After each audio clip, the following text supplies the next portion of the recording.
శుక్లాంబరధరం విష్ణుం శశివర్ణం చతుర్భుజం ప్రసన్నవదనం ధ్యాయేత్ సర్వవిఘ్నోపశాంతయే. వ్యాసం వసిష్ఠనప్తారం శక్తేః పౌత్రమకల్మషం పరాశరాత్మజం వందే సుఖతాతం తపోనిధిం. వ్యాసాయ విష్ణురూపాయ వ్యాసరూపాయ విష్ణవే నమో వై బ్రహ్మనిధయే వాసిష్ఠాయ నమో నమః. మాఘమాసము ఈరోజు 11వ రోజు. మాఘ పురాణమునందలి 11వ అధ్యాయము భీముని ఏకాదశి వ్రతము గురించి తెలుసుకుందాం. సంవత్సరములో వచ్చేటటువంటి 12 మాసములలోనూ మాఘమాసము అతి ప్రశస్త్యమైనది. అటువంటి ఈ మాఘమాసములో నదిలో కానీ, నది లేని చోట తటాకమందు కానీ, తటాకము కూడా అందుబాటులో లేని ఎడల నూతి వద్ద కానీ స్నానము చేసినచో పాపములన్నీ హరించిపోవును. పూర్వము అనంతుడు అను విప్రపుంగవుడు యమునా నదీ తీరమందున్నటువంటి అగ్రహారములో నివసించుచుండెను. అతని పూర్వీకులందరూ గొప్ప జ్ఞానవంతులు, తపశ్శాలురు, దాన ధర్మములు చేసి కీర్తి పొందిన వారై ఉన్నారు. అతడు తన చిన్నతనము నుండి ఎంతో గడుసరి పెంకివాడు. అతడు తల్లిదండ్రుల భయభక్తుల వలన కొంతవరకు మాత్రమే విద్య నేర్చుకొనను. దుష్ట సహవాసము చేసి అనేక దుర్గణములకు అలవాటయ్యను. మధ్య మాంసములు సేవించి కన్న బిడ్డలను కూడా అమ్ముకొనుచుండెను. అలా సంపాదించి ధనవంతుడయ్యను. కొంతకాలానికి అతను వృద్ధుడయ్యను. తనకు ఉన్నటువంటి ధనమును తాను తినడు, ఇతరులకు పెట్టడు. ఒకనాటి రాత్రి పరుండబోవునప్పుడు ఇట్లు ఆలోచించను, అయ్యో, నేనెంతటి పాపాత్ముడనైతిని! ధనము, శరీర బలము ఉన్నదను మనోగర్వముతో జీవితాంతము ముక్తినిచ్చే పుణ్యకార్యం ఒక్కటి కూడా చెయ్యలేకపోయాను కదా అని పశ్చాత్తాపము నొందుతూ నిద్రపోయాను. అన్ని రోజులు ఒకే విధముగా ఉండవు కదా. ఆనాటి రాత్రి కొందరు చోరులు అనంతుని ఇంటిలో ప్రవేశించి ధనము, బంగారము ఎత్తుకొని పోయిరి. అనంతుడు నిద్ర నుండి లేచి చూడగా అతని సంపదంతా అపహరించబడినది.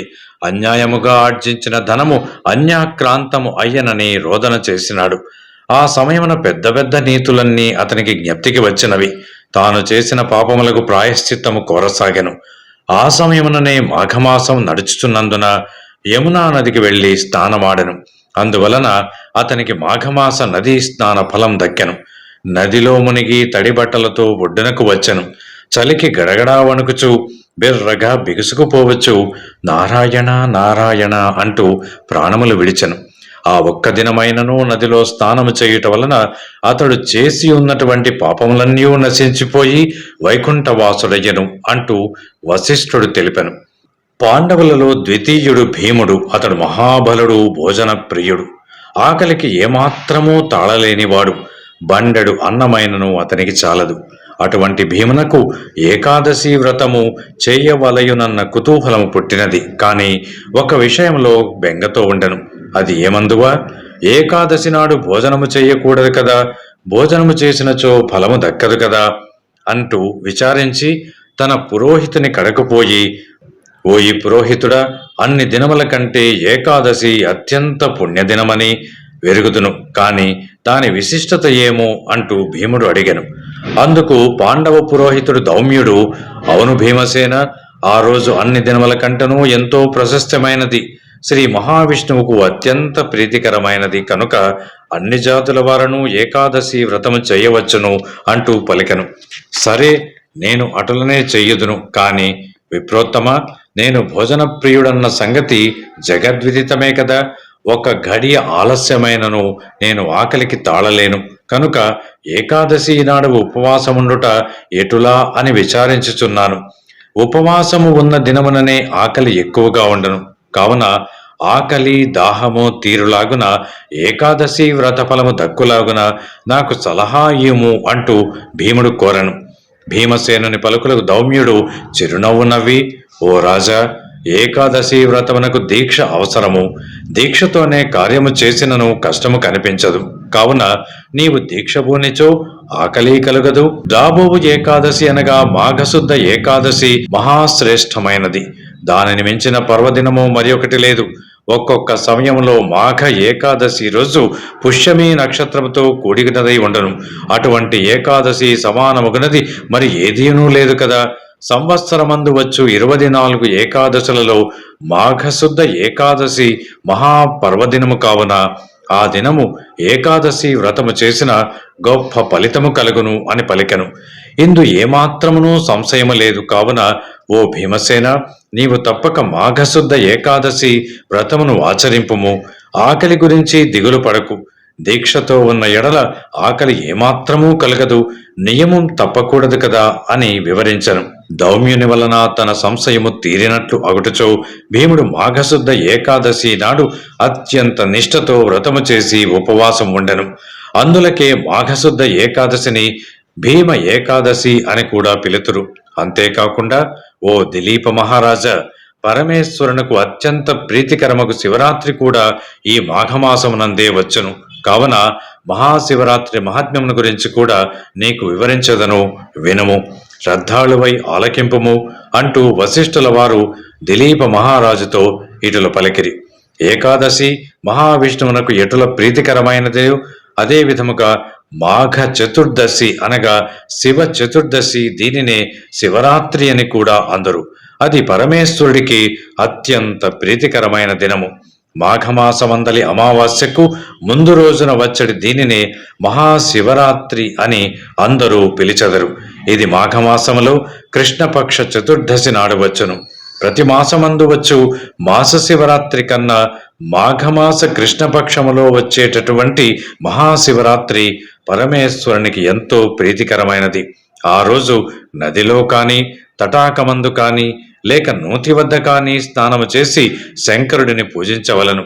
పరమేశ్వరుడిని అష్టోత్తర శతనామావళి సహితముగా బిల్వపత్రములతో పూజించవలను. అటుల పూజించి శివప్రసాదము అమావాస్య స్నానము కూడా చేసిన ఎడల ఎంతటి పాపములు కలిగి ఉన్నను అవి అన్నీ వెంటనే హరించిపోయి కైలాస ప్రాప్తి కలుగును అంటూ పలికెను. శివపూజా విధానములో శివరాత్రి కంటే మించినది మరియొకటి లేదు. కావున మాఘమాస కృష్ణపక్షములో వచ్చేటటువంటి చతుర్దశి ఉమాపతికి అత్యంత ప్రీతిపాత్రమైనది. కావున శివరాత్రి దినమున ప్రతివారు అనగా జాతి భేదము లేకుండా అందరూ శివరాత్రి వ్రతమును ఆచరించి జాగరణ చేయవలెను. మునుపు శబరీ నదీ తీరమందున్న అరణ్యములో కులీనుడు అన్న బోయవాడు తన భార్యా బిడ్డలతో నివసించుచుండెను. అతడు వేట తప్ప మరొక ఆలోచన లేని కడు మూర్ఖుడు. వేటకు పోవుట, జంతువులను చంపి వాటిని కాల్చి తాను తిని తన భార్యా బిడ్డలకు తినిపించుట తప్ప మరి ఏదియూ అతనికి తెలియదు. జంతువులను వేటాడుటలో ఎంతో నేర్పు కలవాడు. క్రూర మృగములు సైతం ఆ బోయవాణిని చూసి భయపడి పారిపోవచుండెను. అందుచేత అతడు వనమంతా నిర్భయముగా తిరిగేవాడు. ప్రతి దినము వలనే ఒకనాడు వేటకు వెళ్ళగా ఆనాడు జంతువులు ఏవియూ కూడా అతని కంటపడలేదు. సాయంకాలమగుచున్నది.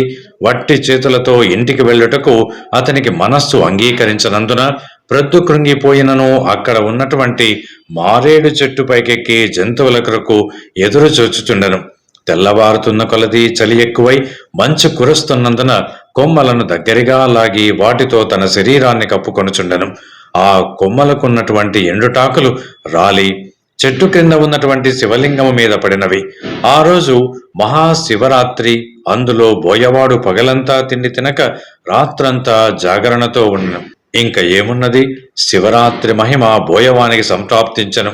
మాఘమాసములో కృష్ణపక్ష చతుర్దశి రాత్రి అంతయు జాగరణ, పైగా శివలింగముపై బిల్వపత్రములు పడుట, తిండి లేక ఉపవాసముండుట, ఇవన్నీ కూడా ఆ బోయవానికి ఎంతో మేలు చేసినవి.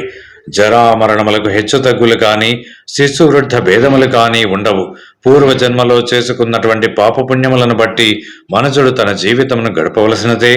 మరికొన్ని సంవత్సరములకు ఆ బోయవానికి వృద్ధాప్యం కలిగి మరణము ఆసన్నమై ప్రాణములు విడిచెను.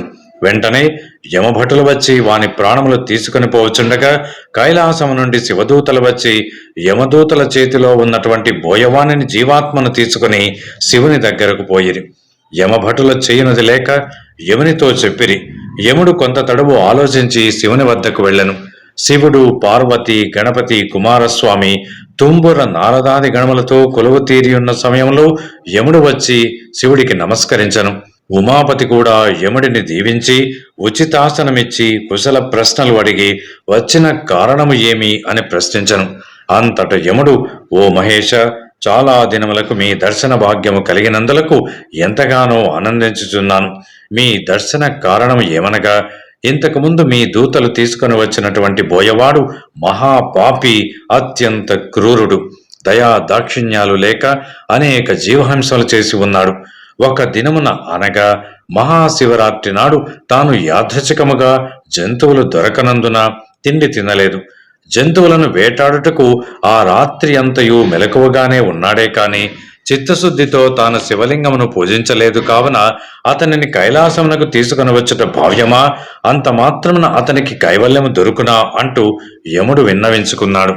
ఓ యమధర్మరాజ, నాకు ప్రీతికరమైనటువంటి మహాశివరాత్రి పర్వదినమున బిల్వపత్రములు నాపై వేసి తిండి లేక జాగరణముతో ఉన్నటువంటి ఈ బోయవాడు కూడా పాప విముక్తుడు కాగలడు. ఈ బోయవానికి కూడా ఆ వ్రతఫలం దక్కవలసిందే. కావున ఈ బోయవాడు పాపాత్ముడైనను ఆనాటి శివరాత్రి మహిమ వలన నా సాయుధ్యము ప్రాప్తమైనది అంటూ పరమేశ్వరుడు యముడికి వివరించను. 11వ అధ్యాయం సంపూర్ణం. Thanks for watching.